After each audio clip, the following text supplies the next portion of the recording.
So a few weeks ago, I gave mute cartoon characters voices. Y'all seem to really enjoy it, so what do you say we do it again? And just like I said in my last video, I am not petitioning for these characters to get voices. I prefer them mute. This is more of just a fun thought experiment. So don't come at me going, they need to stay mute. I agree. This is just fine. And first up, we have Snoopy, one of the most classic cartoon characters of all time. Now, originally with Snoopy, I was thinking about basing his voice off of like the small little noises that he makes. His laugh, his like growls and grunts. But then it dawned on, what if we weren't making a voice for Snoopy? But what if we gave it to the imaginative version of himself that always fights the Red Baron? You know, the one with the red scarf? I think that could be even more fun. Because here we get to play around and we don't have to be limited to like the noises and stuff that he makes. We could give him a strong, heroic voice.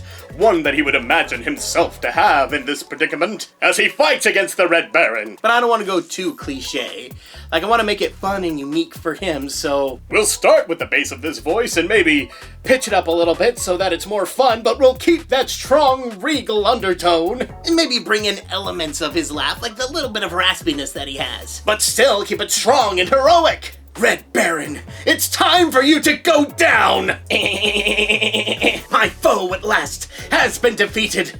Come, my poodle maiden, we shall go off into the sunset, ride upon my doghouse, and together we will start a new tomorrow with a brighter day.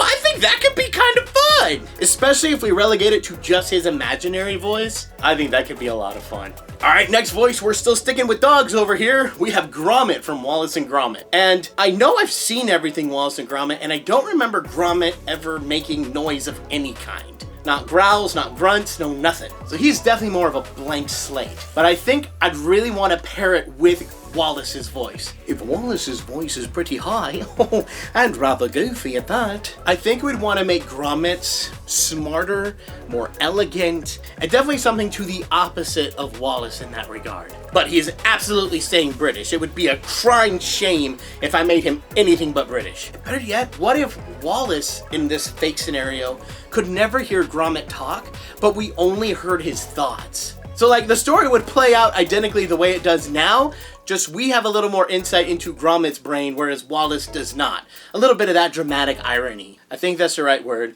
I don't know, I've slept a few years since my theater class. Wallace, you daft bloke.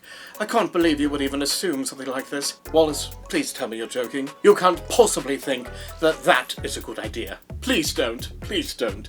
I have far too much to worry about now for you to pull something like this. And there he goes again. Alright, I'll save you for the, 400th time. I don't know. I think the idea of this was all just in his head and Wallace couldn't hear it. I don't know. I think there's some potential there. Next, we have Scrat from Ice Age. This one is definitely going to be one of the easier voices to figure out because, yeah, he doesn't talk, but he's still got a very recognizable voice. It is very unique. There's not any other character that has that, so we're obviously gonna start there. And when he does this, it's very light and very breathy, so I want to keep that light and breathy, but then whenever he gets excited, get that kind of a thing. So it's all from the back of the throat, very powerful. So yeah, if I were gonna have him say words. Where is it? Where is it? Oh, I found it! Oh, my acorn! Wait, why is it moving? Yeah! A spider! A spider!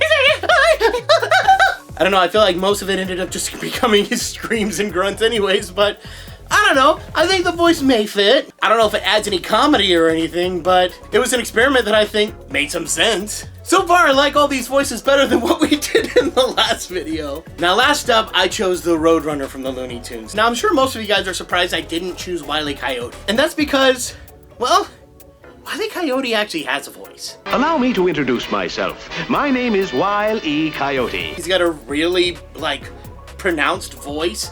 And it's the same every time he talks. Why, yes, it has its advantages. What's cooking, little friend? She's a little beauty, isn't she? And I think it really works for him, so he has a voice. But what if the Roadrunner did? To my knowledge, I don't think the Roadrunner has ever spoken. And with Coyote being a genius but always failing, I think it'd be funny if Roadrunner was a bit more on the simple side but kept winning. He's not doing anything intelligent to get out of these, just cartoon logic seems to always be on his side. So maybe it'd be fun if Roadrunner was a bit more on the dim-witted side. So I'm gonna try to take the voice from the thing he's got going on, but then add some character to it. It might be fun to go back to like the roots of coyotes and roadrunners, which are typically in Southern America, and maybe give him a Southern voice. Well, that there coyote don't know what he's doing, do he? Well, if that there coyote could ever catch up to me, maybe he might learn a thing or two. Oh, that's my favorite bird seed. Yeah, he ain't real bright, is he? Up, you almost had me. Up, you almost had me again. Beep, beep. I don't know. I think there could be a fun dynamic here. Like, I don't think I would want to hear the Roadrunner talk all the time, but maybe once or twice. Like, it could be like the end of a cartoon where Roadrunner Coyote do all this stuff, and Wile E. Coyote just looks at the camera being silent the whole movie, just going, well,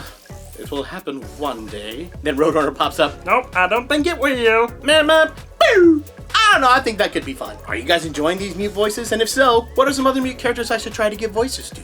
Overall, I thought this was much more successful than the first one. I actually found quite a few voices that I liked.